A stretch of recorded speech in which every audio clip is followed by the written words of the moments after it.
ओम साई राम भक्तों, शुभ गुरुवार। श्री साई चरित्र अध्याय 40 का अंतिम भाग। तो चलिए हम अध्याय शुरू करते हैं। हेमांड पंत के सहभोज में चित्र के रूप में प्रकट होना। सिद्धि साई चैनल की ओर से आप सभी साई भक्तों को ओम साई राम। बाबा के चरणों में सत सत नमन। तो चलिए हम अध्याय शुरू करते हैं। हेमांड पंत का होली त्यौहार पर सहभोज। अब हम एक दूसरी कथा ले जिसमें बतलाया गया है कि बाबा ने किस प्रकार चित्र रूप में प्रकट होकर अपने भक्तों की इच्छा पूर्ण की। सन 1917 में होली पूर्णिमा के दिन हेमांड पंत को एक स्वप्न हुआ। बाबा उन्हें एक सन्यासी के वेश में दिखे और उन्होंने हेमांड पंत को जगाकर कहा कि मैं आज दोपहर को तुम्हारे यहाँ भोजन करने आऊँगा। जागृत करना भी स्वप्न का एक भाग ही था, परंतु जब उनकी निद्रा सचमुच में भंग हुई तो उन्हें न तो बाबा और न ही कोई अन्य सन्यासी दिखाई दिया। वे अपनी स्मृति दोहराने लगे और अब उन्हें सन्यासी के प्रत्येक शब्द की स्मृति हो आई।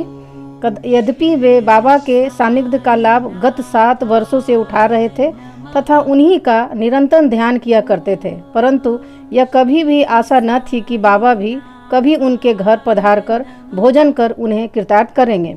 बाबा के शब्दों से अति हर्षित होते हुए भी वे अपनी पत्नी के पास गए और कहा कि आज होली का दिन है, एक सन्यासी अतिथि भोजन के लिए अपने यहाँ पधारेंगे, इसीलिए भात थोड़ा अधिक बनाना। उनकी पत्नी ने अतिथि के संबंध में पूछताछ की।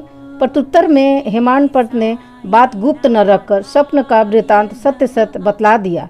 तब वे संदेहपूर्वक पूछने लगी कि क्या यह भी कभी संभव है कि वे शिरडी के उत्तम भोजन त्याग कर इतनी दूर बांद्रा में अपना रूखा सूखा भोजन करने को पधारेंगे। हेमांड पंत ने विश्वास दिलाया कि उनके लिए क्या असंभव है।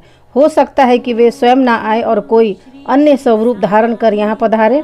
इस कारण थोड़ा अधिक भात बनाने में हानि क्या है। इसके उपरांत भोजन की तैयारियां प्रारंभ हो गई। होलिका पूजन प्रारंभ हो गया और पतले बिछाकर उनके चारों ओर रंगोली डाल दी गई। 2 पंक्तियां बनाई गई और बीच में अतिथि के लिए स्थान छोड़ दिया गया।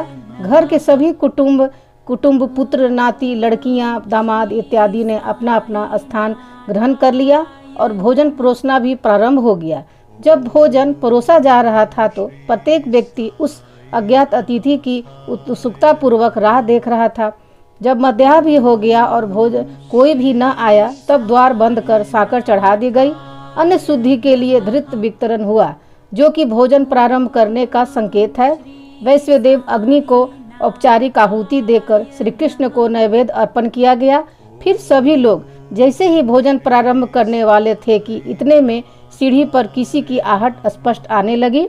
हेमांड पंत ने शीघ्र उठकर साकर खोली और 2 व्यक्तियों के साथ, पहला अली मोहम्मद और दूसरा मौलाना इस्मो मुजावर को द्वार पर खड़े हुए पाया। इन लोगों ने जब देखा कि भोजन परोसा जा चुका है और केवल प्रारंभ करना ही शेष है तो उन्होंने विनीत भाव में कहा कि आपको बड़ी असुविधा हुई, इसके लिए मैं क्षमा प्रार्थी हूँ।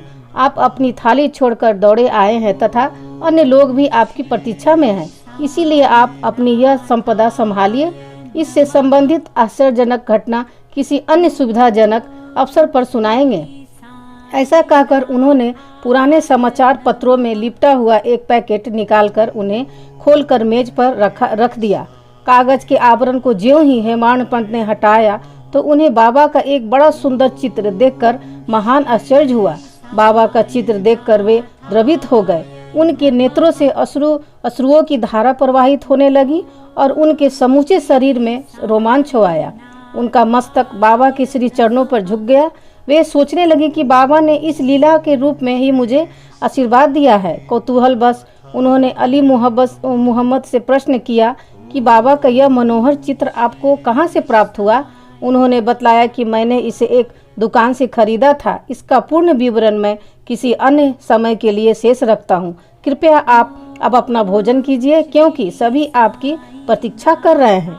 हेमांड पंत ने उन्हें धन्यवाद देकर नमस्कार किया और भोजन गृह में आकर अतिथि के स्थान पर चित्र को मध्य में रखा तथा विधि पूर्वक नैवेद्य अर्पण किया। सब लोगों ने ठीक समय पर भोजन प्रारंभ कर दिया। चित्र में बाबा का सुंदर मनोहर रूप देखकर प्रत्येक व्यक्ति को प्रसन्नता हुई और इस घटना पर आश्चर्य भी हुआ कि वह सब कैसे घटित हुआ। इस प्रकार बाबा ने हेमाड पंत को स्वप्न में दिए अपने वचनों को पूर्ण किया। इस चित्र की कथा का पूर्ण विवरण अर्थात अली मोहम्मद को चित्र कैसे प्राप्त हुआ और किस कारण से उन्होंने उसे लाकर हेमाड पंत को भेंट किया, इसका वर्णन अगले अध्याय में किया जाएगा।